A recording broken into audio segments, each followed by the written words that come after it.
जैसे ही तीसरे भाई ने वह वीडियो सबके सामने चलाया, पूरे परिवार के होश उड़ गए। तब सबको पता चला कि चालाक गोद ली हुई बहन ने लड़की को जो हार दिया था वह किसी महंगे ब्रांड का नहीं बल्कि सड़क किनारे मिलने वाला सिर्फ 10 युआन का नकली हार था। दरअसल कुछ ही समय पहले अपने असली परिवार से बिछड़ी हुई यह लड़की कई साल बाद घर लौटी थी। उसे नीचा दिखाने के लिए गोद ली हुई बहन ने जानबूझकर उसे वहीं सस्ता हार दिया और झूठ बोल दिया कि यह एक मशहूर लग्जरी डिजाइनर का बनाया हुआ है। उसका इरादा था कि लड़की यह हार पहनकर सबके सामने बेइज्जत हो जाए, लेकिन लड़की ने एक नजर में ही पहचान लिया कि हार नकली है। गुस्सा करने की बजाय उसने उसी वक्त उस मशहूर डिजाइनर को फोन लगा दिया। उसने डिजाइनर से पूछा कि क्या यह हार सच में उन्होंने बनाया है। हार देखते ही डिजाइनर भड़क गई। उन्होंने गोद ली हुई बहन को जमकर डांटा और कहा कि उसने उनका नाम इस्तेमाल करके लोगों को धोखा दिया है। उन्होंने साफ कहा कि वह बदनामी के लिए 50 लाख युआन का मुकदमा करेंगी। इतना ही नहीं, उन्होंने कहा कि यह मुआवजा लड़की के जेब खर्च के लिए होगा। यह सुनकर पूरा परिवार हैरान रह गया। किसी की समझ में नहीं आया कि इतनी बड़ी डिजाइनर लड़की से इतनी अपनापन भरी बात क्यों कर रही थी। माँ पूरी तरह घबरा गई। उसने लड़की को धमकाते हुए कहा कि वह तुरंत डिजाइनर से मुकदमा वापस लेने को कहे, नहीं तो उसे दोबारा इस घर से निकाल दिया जाएगा। तभी पीछे से एक सख्त आवाज सुनाई दी। वहाँ लड़की की दादी और उसका तीसरा भाई आ चुके थे। उन्हें देखकर लड़की की आंखें भर आईं। जब उसकी माँ ने उसे बचपन में गांव भेज दिया था तब सिर्फ दादी और तीसरा भाई ही उससे प्यार करते थे। उन्होंने कभी उसकी तलाश करना नहीं छोड़ा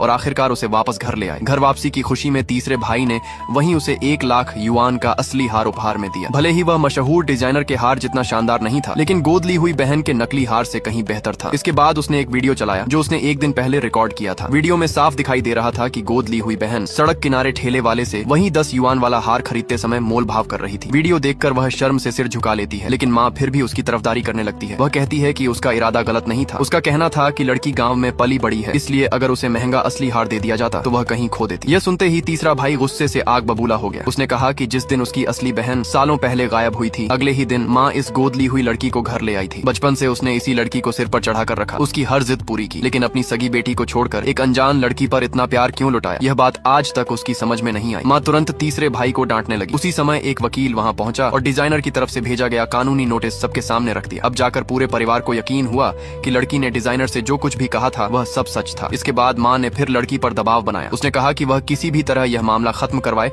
नहीं तो वह हमेशा के लिए उससे सारे रिश्ते तोड़ देगी। इस बार लड़की चुप नहीं रही। उसने गुस्से में सामने रखा चाय का सेट जमीन पर गिरा दिया। फिर गोद ली हुई बहन का हाथ पकड़कर साफ चेतावनी दी कि या तो वह पूरा मुआवजा भरे वरना वह उसे बिना किसी दया के जेल भिजवा देगी। लड़की का सख्त रवैया देखकर माँ के पास कोई रास्ता नहीं बचा। आखिरकार उसने अपनी निजी जमा पूंजी से पूरा मुआवजा भर दिया, लेकिन लड़की ने वह सारा पैसा तुरंत दान कर दिया। माँ गुस्से से तिलमिला उठी, मगर चाहकर भी कुछ नहीं कर सकी। लड़की ठंडी मुस्कान के साथ बोली, ये तो मेरे बदले की बस शुरुआत है। कुछ समय बाद दादी ने लड़की की घर वापसी की खुशी में एक बड़ा समारोह रखा। वहीं उन्होंने सबसे अमीर परिवार के बेटे से उसकी तय हुई शादी की बात भी छेड़ दी। यह रिश्ता करीब 20 साल पहले तय हुआ था। अब जब असली पोती वापस आ चुकी थी तो यह रिश्ता भी उसी का होना चाहिए था। ये सुनकर माँ और गोद ली हुई बहन दोनों